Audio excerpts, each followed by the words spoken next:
പൈസ സേവ് ചെയ്യാൻ പറ്റണില്ല, ഫിനാൻഷ്യൽ ഗോൾസ് ഒന്നും അച്ചീവ് ചെയ്യാൻ പറ്റണില്ല. അങ്ങനെ ഒരാളാണ് നിങ്ങളെങ്കിൽ നിങ്ങളോട് ഒരു ചോദ്യമുണ്ട്. നിങ്ങൾ ടൈം കൃത്യമായിട്ട് മാനേജ് ചെയ്യുന്ന ആളാണോ? കാരണം ടൈം മാനേജ്മെൻറ്റും മണി മാനേജ്മെൻറ്റും തമ്മിൽ നല്ല ബന്ധമുണ്ട്. നമ്മുടെ മലയാള സിനിമയിൽ വിനോദയാത്രയിൽ മുകേഷ് അനിയത്തിയോട് പറയുന്ന ഒരു ഡയലോഗുണ്ട്.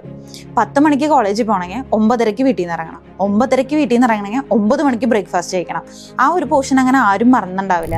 കാരണം ടൈം നമ്മൾ കൃത്യമായിട്ട് പ്ലാൻ ചെയ്ത് യൂസ് ചെയ്താൽ മാത്രമാണ് നമുക്ക് ഷെഡ്യൂളിന് കാര്യങ്ങൾ തീർക്കാൻ പറ്റുള്ളൂ. അതുപോലെ തന്നെയാണ് മണി മാനേജ്മെൻറ്റ്. സാലറി ക്രെഡിറ്റ് ആവും, അത് അപ്പം നമ്മൾ ആലോചിക്കും സേവ് ചെയ്യണമെന്ന് ആലോചിച്ച് പിന്നെ അത് മാറ്റി വെച്ച് ഡേയ്സ് വീക്സ് ആവും, വീക്സ് മന്ത്സ് ആവും, മന്ത്സ് ഇയേഴ്സ് ആവും, ഇയേഴ്സ് ഡിക്കേഡ്സ് ആവും. ലാസ്റ്റ് എന്താ പറയും, എൻ്റെ കയ്യിൽ പൈസയൊന്നുമില്ല, സേവിങ്സ് ഇല്ല, ഇൻവെസ്റ്റ്മെന്റ് ഇല്ല എന്ന് പറയും. ഇന്ന് കാണുന്ന ലുലു ഗ്രൂപ്പ് യൂസുഫ് അലി ഒരു ദിവസം കൊണ്ട് ഉണ്ടാക്കിയതല്ല. ടൈമും മണിയും ആള് വളരെ ശ്രദ്ധിച്ച് നല്ല പ്ലാനിങ്ങോടുകൂടി ഈക്വലി ഇമ്പോർട്ടൻസ് കൊടുത്തിട്ട് ബിൽഡ് ചെയ്തെടുത്തതാണ് ഇന്ന് കാണുന്ന ലുലു ഗ്രൂപ്പ് എന്ന് പറയുന്നത്. നമ്മൾ ഈച്ച് ഇൻഡിവിജ്വൽസിനും ഓരോ പേഴ്സണൽ ഗോൾസ് ഉണ്ടായിരിക്കും.